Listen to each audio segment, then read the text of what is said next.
I want to thank my Secret Service agents who walked me out here. And I want to thank you all you kids, for bringing your parents to work. It's a good day. Anybody supposed to have school today? All right. It's a real good day then, isn't it? Oh, it's great to see you all. Oh, hey, people in back of me too. Hi, everybody. Well, you know what? One of the things that when my kids were little, that I missed the most was being able to take them to work. But I have in my office over the Oval Office, I have pictures of them on the White House lawn on days on Bring Your Kids to School Day, or to work today. And so I don't know, which one of you guys are going to be president of the United States? You got any presidents here? All right, man, that's good. Then you gotta make me a promise though. When you're president and they say Joe Biden's out in the waiting room coming to see you, promise me you won't say Joe who. You remember me, okay? All right. Well, I'll be darned. You guys have any questions for me? Any of you guys, kids, have a question? Yes. What's it like being president?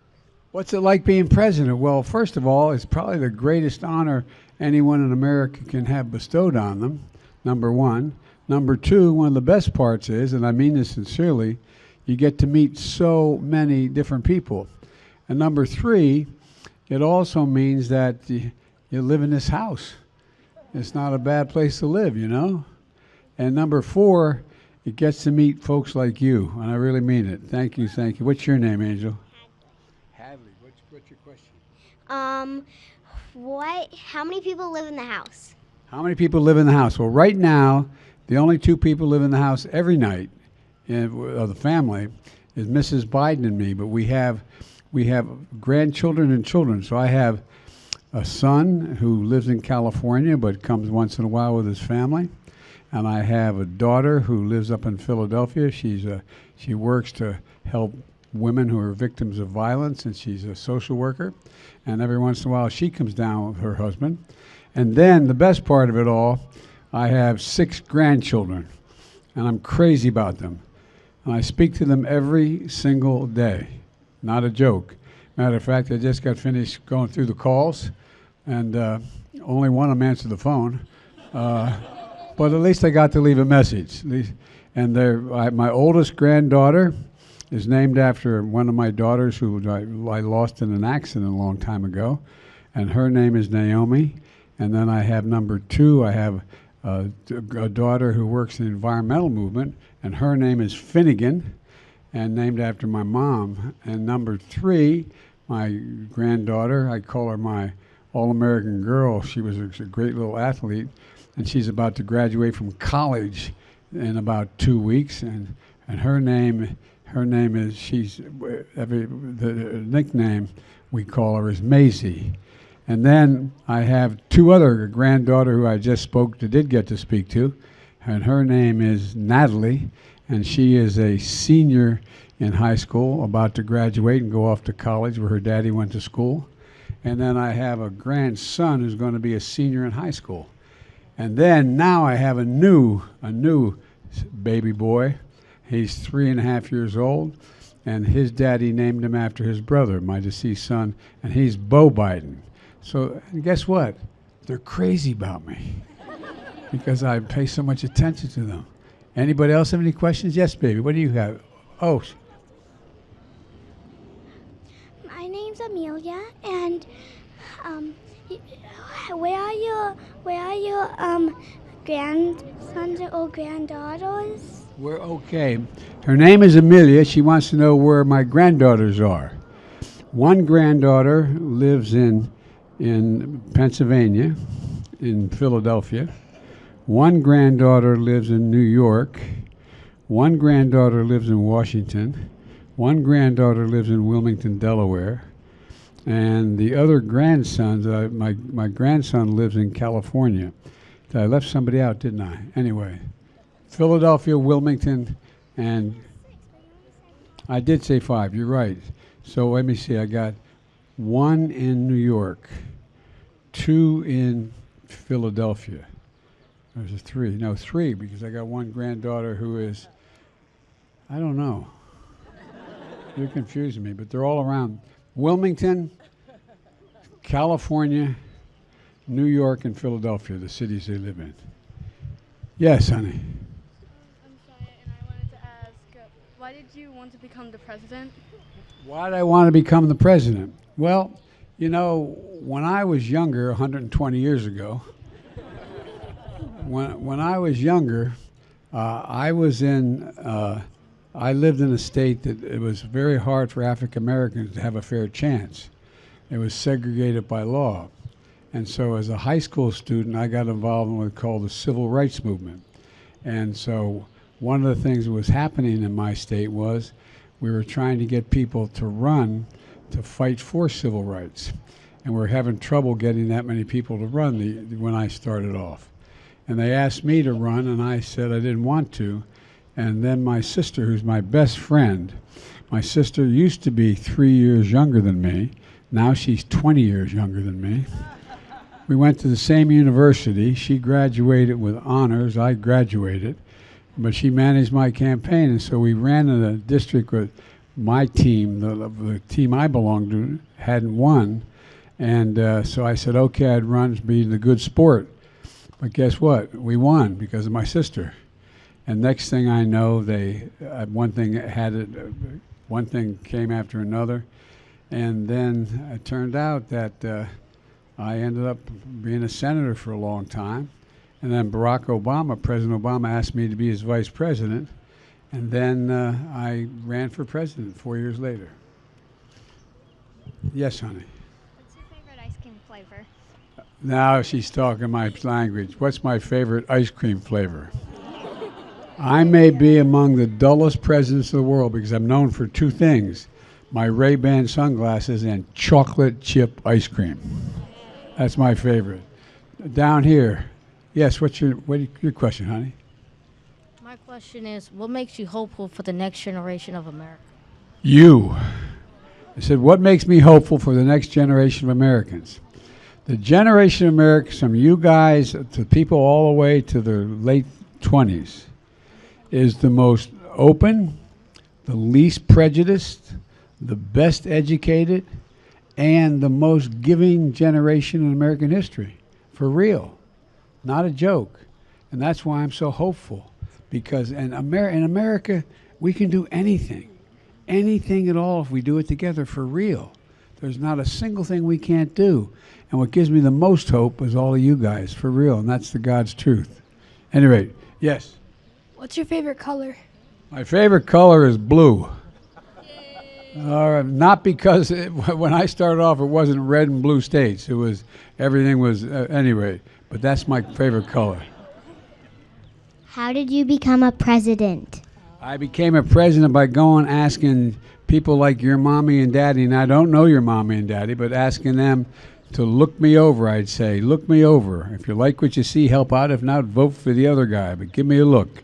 And but I ran because I think America is not only the greatest nation in the world, but we can do more than any other nation to keep peace and help people going. I'm going to take two more. I'm getting myself in trouble here because your parents are saying, when's he going to stop? And my Secret Service agents, they're packing, so I got to be careful what they tell me. I'm going to go down this end for just a minute, okay? And then I'll finish up here. Okay?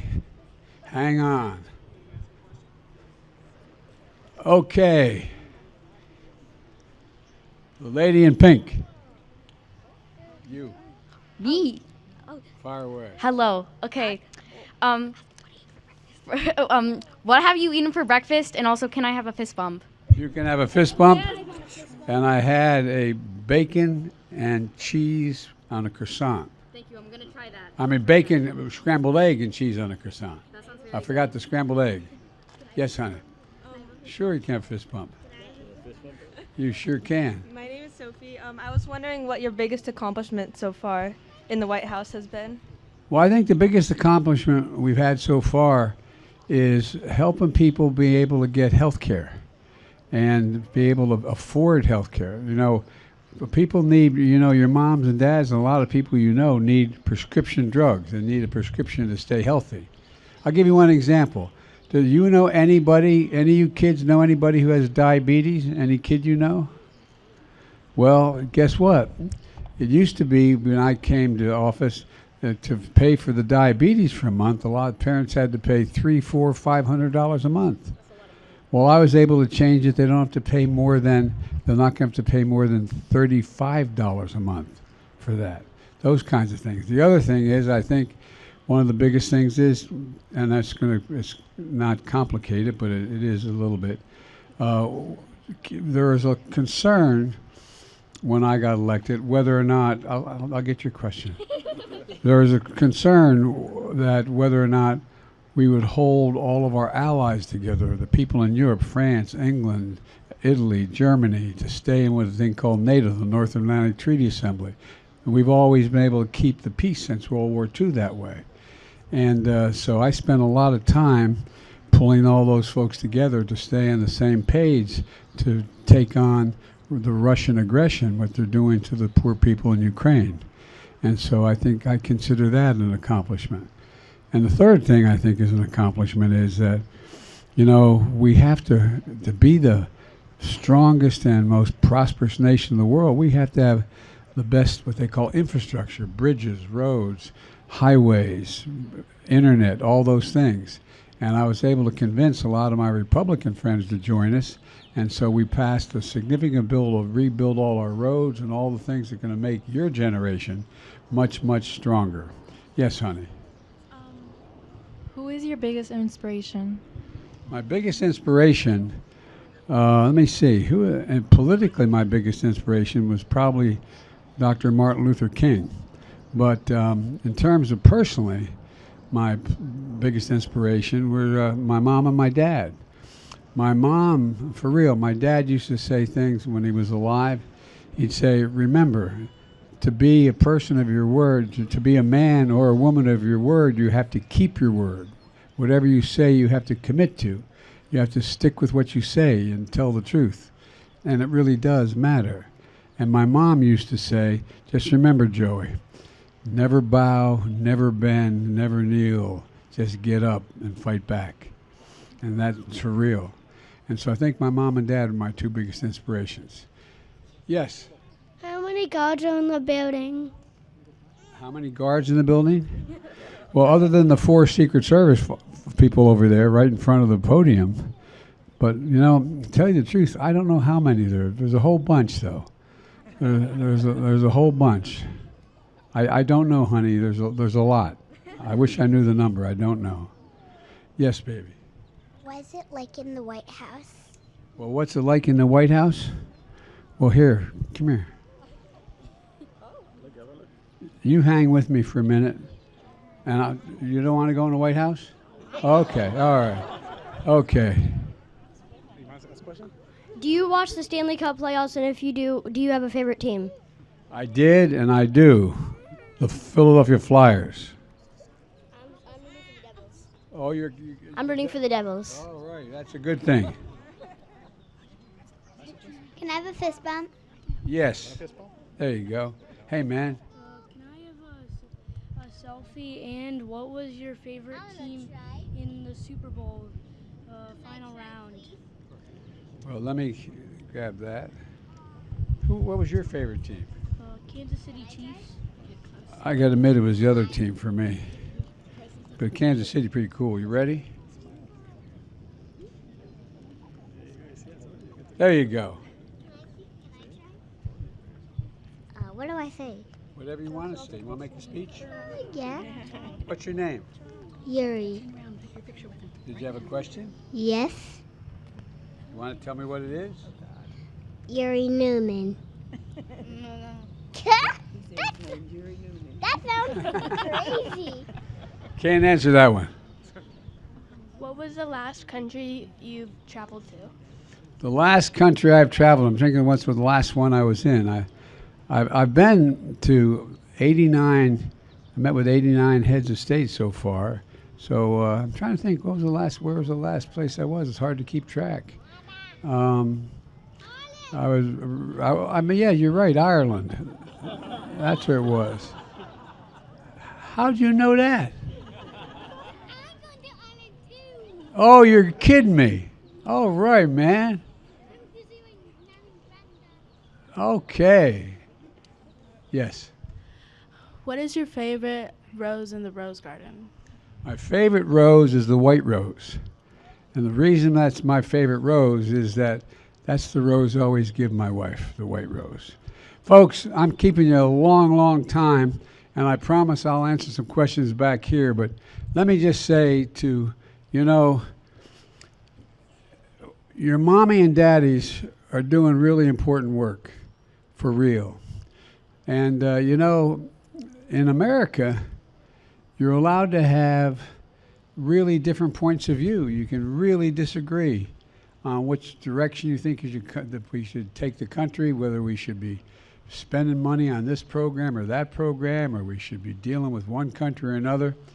But in the past, we've always, at the end of the day, come together. We've always come together. And so the most important thing to remember is that, America is the most unusual country in the world.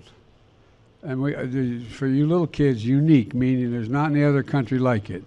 Most countries become countries because they are all the same religion, or they're all the same ethnicity, or they all have the same backgrounds. They're all very similar.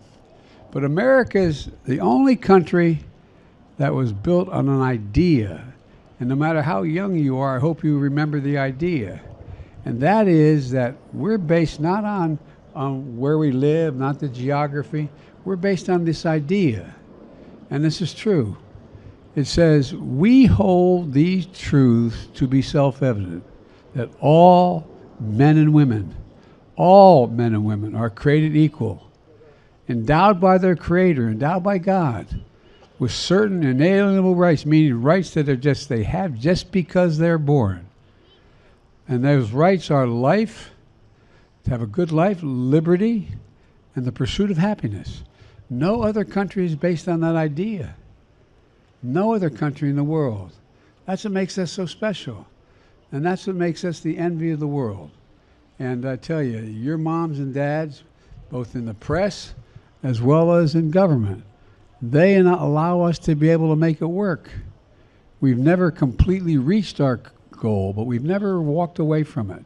So remember, in America, you should be able to do anything. You can accomplish anything. And there's an awful lot of people who have become very, very, very consequential and done incredible things for America because we afford them access to an education. We afford them access to be able to do neat things. So thank you, thank you, thank you. I can see everybody's going, slow it up, Biden. We better get back to work. But thank you, thank you, thank you. I wish I could take more of your questions, but I'm going to say hi back here. Thank you. Thank you, thank you, thank you. Appreciate it. Hey, guys, I didn't ask, you guys asked me any questions. What do you...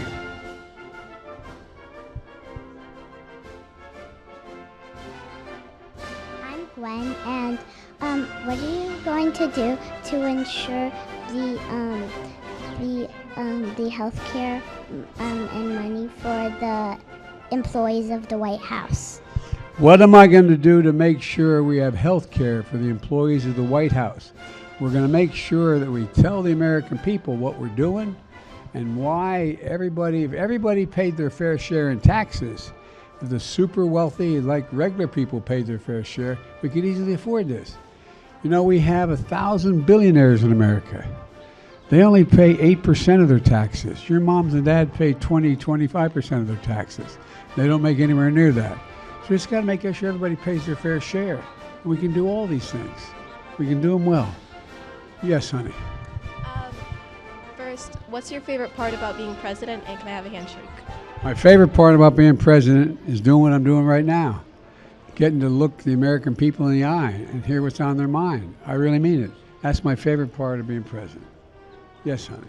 What's your favorite room in the White House, and can I also have a handshake? My favorite room in the White House is the room that's off the bedroom where I made into a study, where I'm able to go in there and write my speeches and do a lot of things very quietly. And I also like that little place called the Oval Office. That's a pretty neat place too. Okay? Thank you, man. What's your question, honey? When you became president, did it take you a while to get used to everyone crowding you and taking pictures? Well, yeah, it did a little bit, but see, I had an advantage when I became president. I had for 8 years shown up every single day in the Oval Office as vice president. So I got used to being with Barack and being in that circumstance. So it wasn't like all of a sudden I was just in the national position, but it made it a little bit easier. I'll take one more question here, then I'm going to go across and ask for a question over there. Where were you born? That's a good question. I was born in a place called Scranton, Pennsylvania. And it's north of Philadelphia. It's almost into New York. But Scranton, Pennsylvania is where I was born. I'll be right back.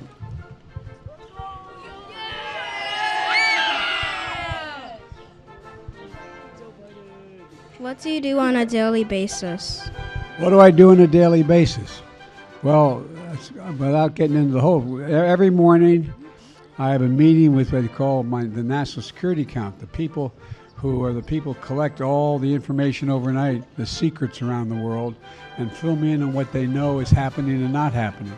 And so I sit with the head of the CIA, the head of the military, and I do that. Every morning I meet with my chief of staff to find out what the most important things are going on that day. And then it depends. For example, today I'm going to be, anyway, the schedule varies, and then I meet with my press team, and I talk to the press as well. Yes? What's your favorite movie? My favorite movie was the new movie that was about that guy who flies jet planes. You know who I'm talking about? Top Gun? Top Gun. Oh, yeah. Did you see Top Gun Maverick? That's been my favorite movie I've seen this year.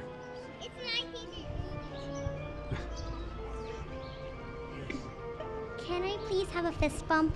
Mr. President, I heard you have to get back to the Oval Office. What was that? Oh! Hi, how are you? Hi. What'd you say? I didn't hear you. I said you have to get back to the. I heard you had to get back to the Oval Office. And by the way, the one thing I thought when I got to be president, I'd get to give orders. But I take more orders than I ever did, and you're right, babe. What's your name? Kathleen. Kathleen, what a beautiful name. Kathleen's reminding me I've got to get back to the office. If I don't go, they're going to get the Secret Service working on me, so I'm going to be in trouble. Well, thank you all for taking the time. I appreciate it. Thank you. Thank you, thank you, thank you.